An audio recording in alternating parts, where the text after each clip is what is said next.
Hello and welcome to this short analysis of the Detroit Become Human demo. In this video I'll be talking about some cool game mechanics and a couple of story elements. Now if you've played previous Quantic Dream games, you'll recognize the way you interact with things. Just like Heavy Rain and Fahrenheit, aka Indica Prophecy, you interact with things by performing the indicated movement with the right stick, though I'm glad to say they didn't keep the simplified version from Beyond Two Souls. And just like previous games, you can do it slowly or you can fool around with it.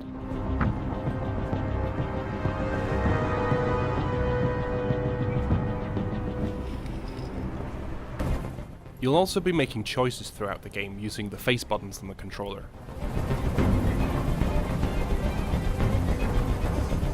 If you don't choose in time, the game will default to the bottom choice. What now, Daniel? Is this really what you want? You lied to me! You lied to me! Choices highlighted in blue indicate actions. This means that your character will do something and not just speak. You can't kill me! I'm not alive! The camera can be controlled by moving the right stick to rotate it around the character and hitting R1 to switch camera position. An interesting thing to point out when making certain choices is the software instability warning in the top right corner of the screen. This is likely an indication that the action you've performed is against Connor's programming and is one step towards him becoming deviant himself. For example, saving the fish may seem like an insignificant choice, but Connor was designed to help investigators hunt down deviant androids. He has no reason to save a fish. This could be considered deviant behavior and may have consequences for Connor later in the game. In this scene, Connor finds a gun. Here the player has a choice to take it or leave it. A warning points out that using or even carrying any kind of weapon is strictly prohibited for androids. This means that while taking the gun pretty much ensures mission success, it's very likely to have dire consequences for Connor later in the game, perhaps already doing debriefing.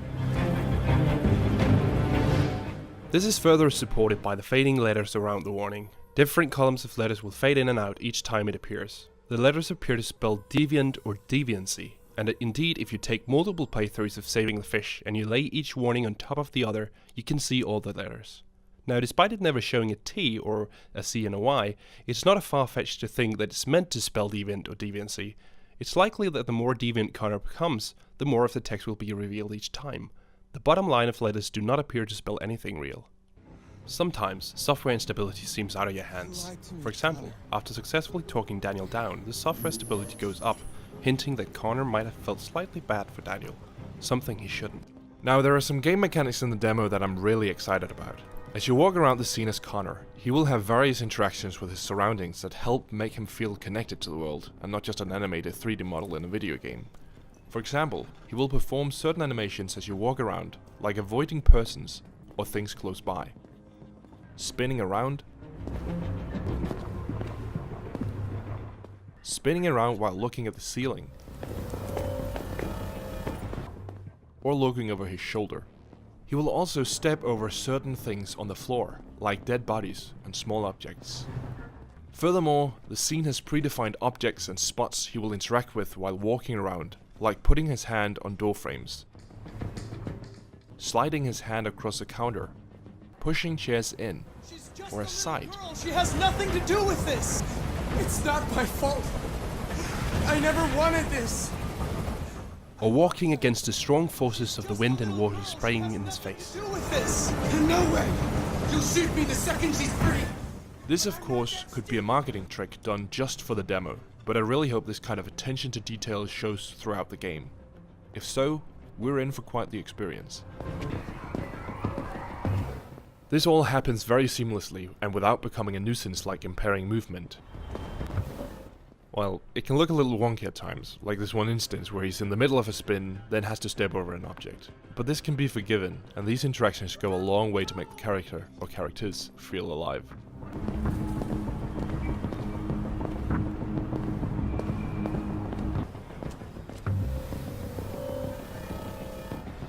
All units hold positions. The negotiators going in.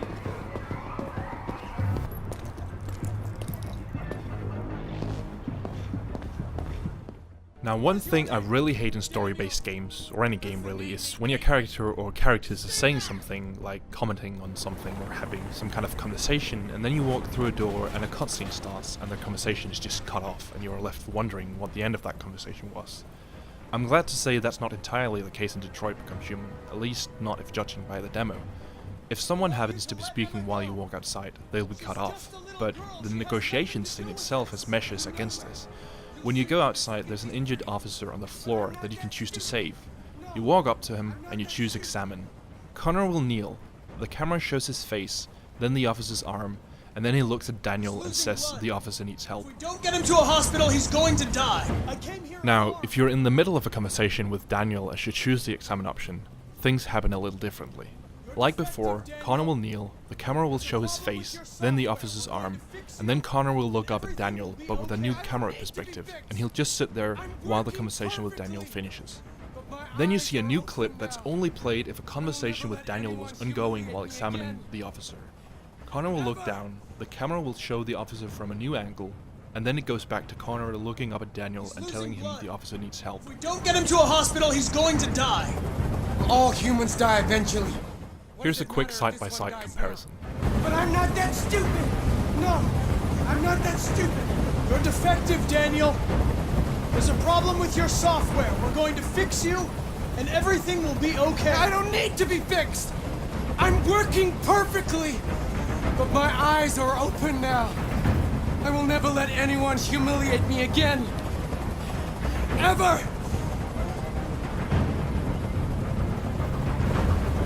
He's losing blood. If we don't get him to a hospital, he's going to die. All humans die eventually. However, there's a couple things that I don't like about this game, one being choices and the buttons you have to press. In conversations, you'll get a list of things you can say. Once you say a thing, it'll vanish, and you can still say the rest. However, the buttons for each of these choices change. Here, the deviant's behavior option was first square, then triangle. It's interesting though to point out that while this particular option received a new button, the rest did not. Emotional shock still has circle, but square is no longer in there. Furthermore, if your first option was deviant's behavior, then all remaining choices retain their button. This could indicate that they are supposed to retain their button, and that this is a bug. If you choose deactivation code as your first choice, then deviant's name gets X, while deviant's behavior gets triangle. Strangely before this. Don't touch it! Another thing that I wish they'd done differently is how, or rather, when you are prompted with conversational choices. As it is now, you will not be presented with options until a little while after whomever you're speaking to is done talking. Furthermore, you can't choose an option for the first 200 milliseconds after the choices start appearing. On top of this, you also need time to think about your choice. This causes an unnatural pause in the conversation. When you're talking to someone in real life, you're already thinking up responses while they're still talking. In my opinion, they should show the options before you can say them, so you have time to pick a line in advance. They could then cue them and play them at a natural point in the conversation that fits, instead of having this breaking pause. So instead of this, You can't kill me! I'm not alive! you get something like this. Don't touch him! Touch him and I kill you! You can't kill me! I'm not alive!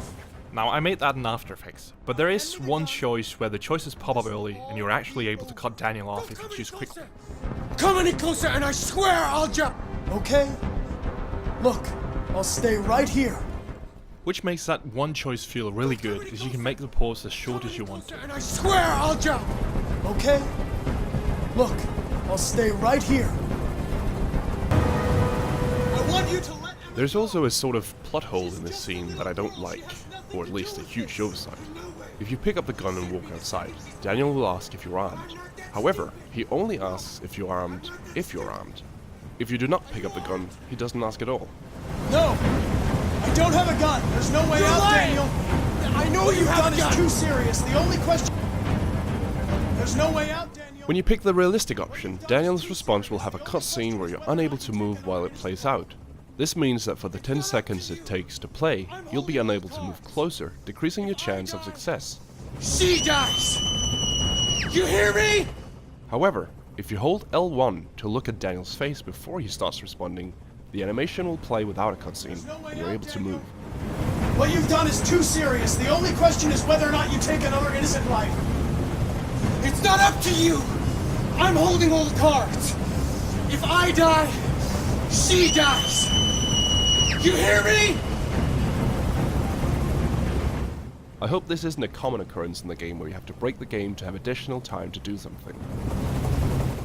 Interrupting that cutscene also seemed to slightly break the next interaction, as Connor's position is slightly adjusted in the view of the player, rather than as part of the camera change as it was meant to.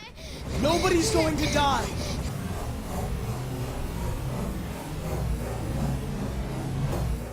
The scene has some other interesting things and technical concepts as well. For example, if you examine the dead cop inside the apartment and back out without reconstructing events, there'll be a new sequence that you don't see otherwise of Connor looking up through the skylight.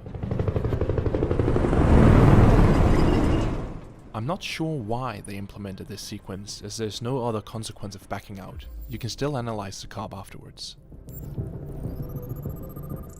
As you get outside, your objective is to gain the trust of the deviant android called Daniel and move close to him. Moving close allows Connor to leap for Emma in case things go bad, and it allows using the gun. As you move around, you're able to talk to the deviant. Once you get close enough, the game switches to a cinematic camera rather than the regular game camera. And from here on, the conversations are more cinematic with body movement and camera work. Someone! Are you okay, Emma? Please help me. I don't want to die. I don't want to die. Nobody's going to die. Stay calm. Everything's going to be fine. Choices can also change on the fly depending on changes to the situation. For example, if you're too far away and walk close enough, the choices will change to reflect what you now can do. For example, the bluff and use gun options only appear when you're close enough to Daniel. Listen, there are snipers on every roof. Let the hostage go. You have no other choice. Looking at Daniel and Connor, it can be easy to forget that they are androids. Daniel is clearly showing emotions, and Connor also sounds like he cares. However, they both are androids. Daniel has gone against this programming and has become deviant. However, it's worth pointing out that despite him appearing to show real emotions, they may still just be a simulation that's gone too far. He may not actually have real feelings or be conscious. Like Daniel, Connor looks human and appears to care. However, Connor is not deviant, and his emotions truly are just a simulation. He will simulate emotions to achieve his goals, but they are just that, simulations. He does not feel anything. At least not at this stage in the game. In this very first scene, Connor speaks to Daniel in a sincere tone and convinces him that everything is going to be fine. But once his task is complete, his emotional simulation shuts off.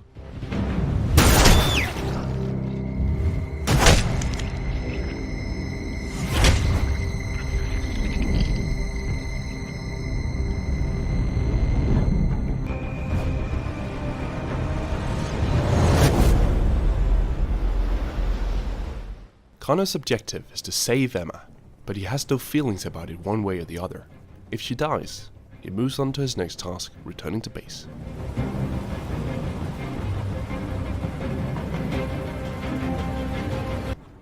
The game has two difficulty settings, experienced and casual. On casual, the game and camera controls are simplified, all clues are provided for free, and QuickTime events are removed. On experienced, you can freely move the camera 360 degrees. On casual, it follows the character and how much you can look around is limited. On casual, the movements you have to perform on the right stick to interact with things are simplified. For example, on experienced you'll have to do things like moving the stick straight and then do a quarter circle, etc. On casual, it's always a simple straight movement. Furthermore, while you have to use the touchpad at times on experienced, for example to interact with tablets, on casual the touchpad is never used, and actions are always performed on the right stick. As Connor, you're tasked with finding clues on, for example, dead bodies. On casual, you're shown where every clue is by these guiding lines. Furthermore, while playing on casual, the risk of losing a character is much lower since QuickTime events are removed. Any scene that has QuickTime events on experience cannot be failed when playing on casual. Once you complete a scene, you will be presented with a flow graph of the scene. The flow graph shows you which choices led to which ending. There are a couple of interesting things to pay attention to in the flow graph. For example, the yellow label means that a choice or ending is a game changer. For example, in only 2 of the 6 endings does Connor survive. In the remaining 4, he dies. This is obviously a game changer, as he'll not be in the rest of the game. This truly puts an emphasis on the fact that your choices matter.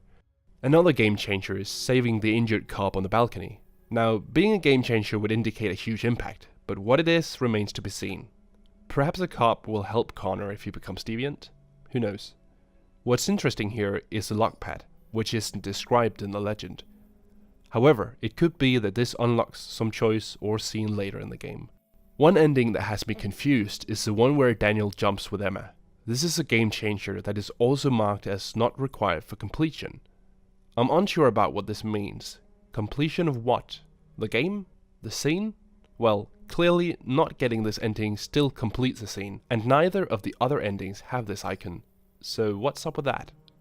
Anyways, that's all I had for this video. I'm going to stream the full game when it releases on May 25th at around 1 PM Central European Time, in one sitting if I get enough sleep, of course with intermissions. Now my current plan is to stream it with commentary, but if that isn't your thing, there'll be a button to turn it off right on the stream. Anyways, thank you for watching, and bye bye.